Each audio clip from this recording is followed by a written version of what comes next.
आणि आत्ता आपल्या इथे सर्वाधिक प्रचलित चालणारा आहे, सर्वांच्या पसंतीस उतरणारा चंदनहार आहे।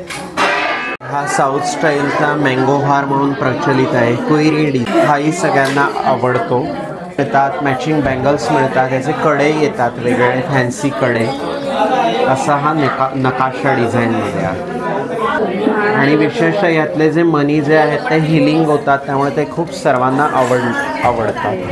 मी पुना गाडगे ज्वेलर्स लक्ष्मण शाखेतर्फे नारायणपेठ कुंटे चौक लक्ष्मी रोड तर्फे मी प्रेझेंटेशन करतो आहे। माझं नाव आहे अजय शेठ। तर मग मी आपल्या ज्या काही पारंपरिक दागिन्यांची तुम्हाला माहिती सांगणार आहे। तर त्यामध्ये हा जो आहे हा श्रीमंत हार आहे।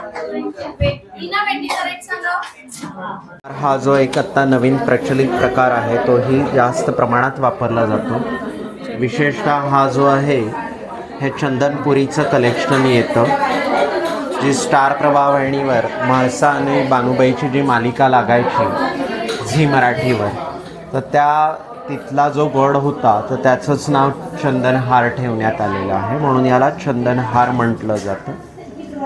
आणि आत्ता आपल्या इथे सर्वाधिक प्रचलित चालणारा आहे।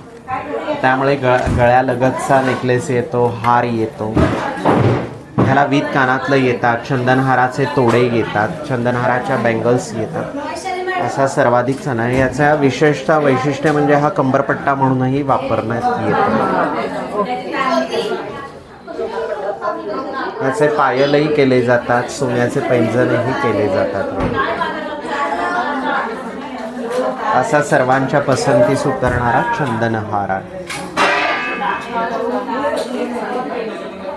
आणि हे संपूर्ण टिकल्यांचं जे काम येतं ते हाताचं काम येतं आणि कलाकुसरीचं काम आहे, त्यामुळे यंग जनरेशनसुद्धा हे जास्त प्रिफर करतं। याचं काय वेट जातं? हे साधारण जे आहे ते 25 ते 30 ग्रॅमपासून यामध्ये सुरुवात होते, मग घ्याल तसे।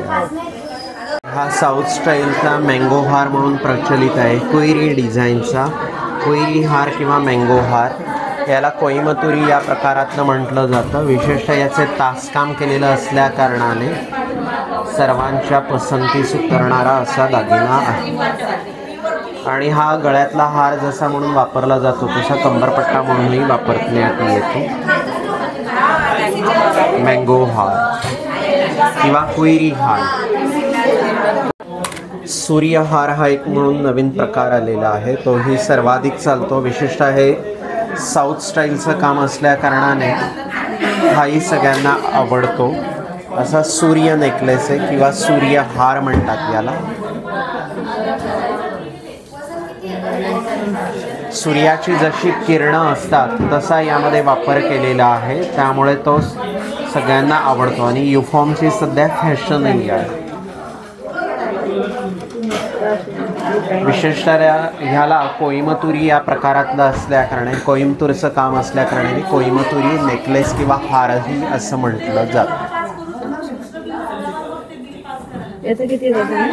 हा जो आहे हा साधारण 5.25 तोळ्यांचा आहे, तर हे त्यातलं बारीक व्हर्जन आहे ते 31 ग्रॅममध्ये आहे। मॅचिंग ह्याचा तोडा मिळतो, तर तोही असतो आपल्या रेग्युलर फिनिशमध्ये येतो, टेम्पलमध्ये येतो आणि अँटिकमध्ये येतो, असं तिन्ही स्वरूपात येतो। ते नकाशा डिझाईनमध्ये एक नवीन प्रकार आलेला आहे। हां, विशेष या प्रकाराचं वैशिष्ट्य म्हणजे की याला आखीव रेखीव काम असतं आणि या प्रकाराचं वैशिष्ट्य म्हणजे कमी वजनात पण दिसायला हेवी, असं या प्रकाराचं वैशिष्ट्य येतं, म्हणून याला नकाशा डिझाईन्स म्हटलं जातं। तर याचं काम करण्याची पद्धत म्हणजे की याचं एक शीट तयार असतं गोल्डचं आणि त्याच्यावर हाताने एनग्रीव करून ते काम केलेलं असतं, म्हणून याला नकाशा डिझाईन म्हटलं जातं। हे त्या प्रकारातलं आहे। हो, याला इयरिंग्स मिळतात, मॅचिंग बँगल्स मिळतात, त्याचे कडे येतात वेगवेगळे फॅन्सी कडे, असा हा नकाशा डिझाईनमध्ये आहे। ते टर्किश डिझाईन म्हणून आत्ता एक नवीन प्रकार प्रचलित झालेला आहे। विशेषतः हे संपूर्ण तासकाम केलेलं असलेली ज्वेलरी असते आणि कमी वजनात आणि फ्युजन वर्क असल्या कारणाने यंग पीपलला हे जास्त आवडलं जातं आणि हे वेस्टर्न आणि इंडो वेस्टर्नवर वापरण्यात येण्यासारखे दागिने असल्याकारणाने यंग जनरेशन जास्त अपील करतो. खूपच सुंदर असं दागिने आहे बघा. आणि विशेषतः यातले जे मनी जे आहेत ते हिलिंग होतात, त्यामुळे ते खूप सर्वांना आवडतात. तर ह्यामध्ये बेसिक रेंज साधारण 15 ते 20 ग्रॅमपासून सुरुवात होते, मग कस्टमर घेतील तसे. आणि हारांमध्ये साधारण 25 ते 30 ग्रॅमपासून सुरुवात होते. आपण या पेंडंटची डिझाईन चेंज करू शकतो का याच्यामध्ये? यात चेंजेस काही होत नाही किंवा ऑर्डर हा प्रकारही नसतो, कारण काय हे संपूर्ण जे येतं ते वेंडरकडनं लॉट वर्क येतं, तर त्यामुळे चेंजेस या प्रकारामध्ये काही होऊ शकत नाही. पण याला मॅचिंग बँगल्स येतात, ब्रेसलेट्स येतात, कानातली मिळतात, पेंडंट सेट्स येतात. तर यामध्ये तुम्हाला सर्वाधिक कलेक्शन्स बघायला मिळतात. असा दोन्ही प्रकारे वापर केला जातो. पेंडंट काढू शकतो. ह्याचं पेंडंट काढू शकता. सिम्प्लिसिटी म्हणून सुद्धा तसा वापरण्यात येत. पेंडंट काढून तुम्ही फक्त असे वापरू शकता. येस, दागिना आहे बघा हा. किसचं काम पाहिलं त्याप्रमाणे हे सुद्धा आता एक फ्युजन कलेक्शनमध्ये आलेलं आहे आपल्याकडे. हे सुद्धा कंटेम्पररी या प्रकारातलं असल्याकारणाने यंग जनरेशन जास्त अपील करतं. ह्याला फॅन्सी नेकलेस सेट म्हटलं जातं आणि हे संपूर्ण हँडवर्क आणि क्राफ्टिंगचं काम येतं याला. आणि विशेषतः ट्रॅडिशनलपासून मॉडर्नकडे असल्याकारणाने हे सगळ्यांच्या पसंतीस उतरलं जातं. ह्यामध्ये साधारण कमीत कमी 10, 12, 15 ग्रॅमपासून सुरुवात होतं. कस्टमर घ्याल तसे. यामध्ये गळ्यालगतचे नेकलेस येतात, हार येतात. ह्याची सुद्धा कलाकुसर इतकी सुंदर आहे की आणि तासही असे परमनंट राहतात, त्यामुळे जास्त आवडलं जातं. छान अशी डिझाईन पण बघू शकता, केलेली आहे. त्याचप्रमाणे आपल्याकडे कलकत्त्याच्या कामातलंही ज्वेलरी वापरली जाते. तर हे संपूर्ण कलकत्त्याचं काम येतं. ह्याला कला आणि कुसर केलेली असते. संपूर्ण हाताचं काम असतं, त्यामुळे हे सुद्धा सर्वांच्या पसंतीस उतरणारे दागिने असतात. तर यामध्ये गळ्यालगतचे नेकलेस साधारण 15 ते 20 ग्रॅमपासून सुरुवात होते. हारांमध्ये साधारण कमीत कमी 25 ते 30 ग्रॅमपासून सुरुवात होते. हे संपूर्ण कलकत्त्याचं काम येतं, त्यामुळे ह्याला कलकत्ता वर्क म्हटलं जातं.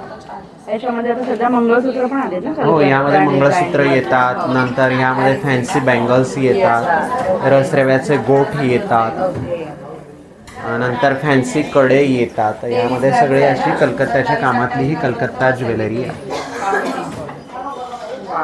सुंदर असं कलकत्ते डिझाईन बघू शकता इथे.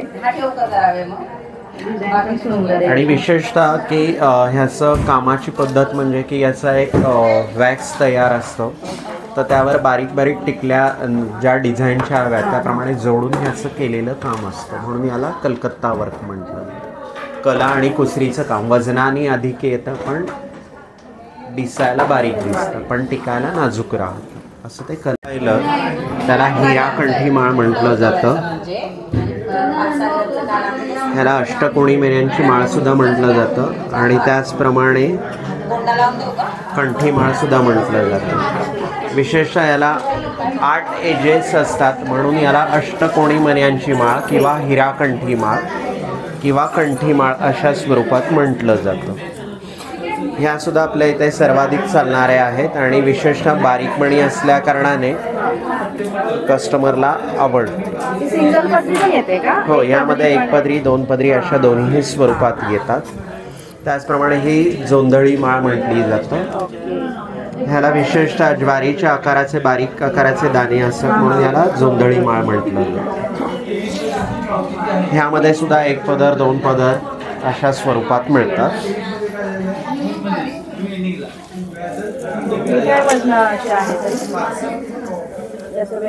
हा साधारण जो आहे हा 35 ग्रॅममध्ये 2 पदरी आहे आणि हाही समाव तशाच वजनाचा आहे.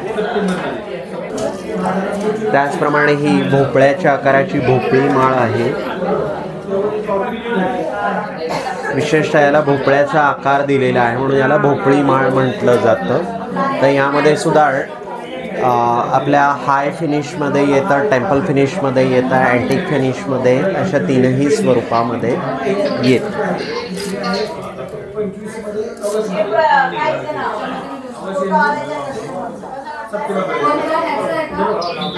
त्याचप्रमाणे ही एक नवीन माळ आलेली आहे. याला तांदूळ माळ आणि गहू माळ म्हटलं जातं. विशेषतः याला राजकोटचं काम केलेलं असल्याकारणाने राजकोट मण्यांच्या माळासुद्धा म्हटलं जातं किंवा व्हर्टिकल माळा म्हटलं जातं. याचं जे कटिंग असतं ते क्रॉस कटिंग असतं, त्यामुळे याला व्हर्टिकल माळा असं म्हटलं जातं. त्याचप्रमाणे ही गहू माळ आहे. विशेषतः याला गव्हाच्या आकाराचे मणी वापरलेले आहेत म्हणून याला गहू माळा म्हटलं जातं. हे टेम्पल फिनिशमध्ये केलेलं काम आहे. त्याचप्रमाणे ह्याला तांदूळ माळ म्हटलं जातं.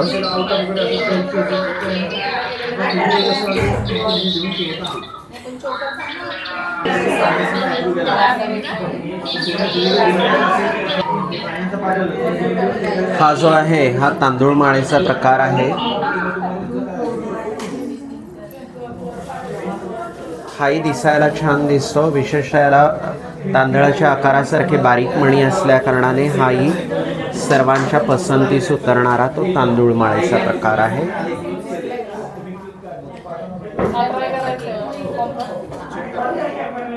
त्याचं वजन साधारण आहे ते 5.5 तोळ्यांचं आहे आणि गहू माळ जी आहे ही 6.5 तोळ्यांची आहे.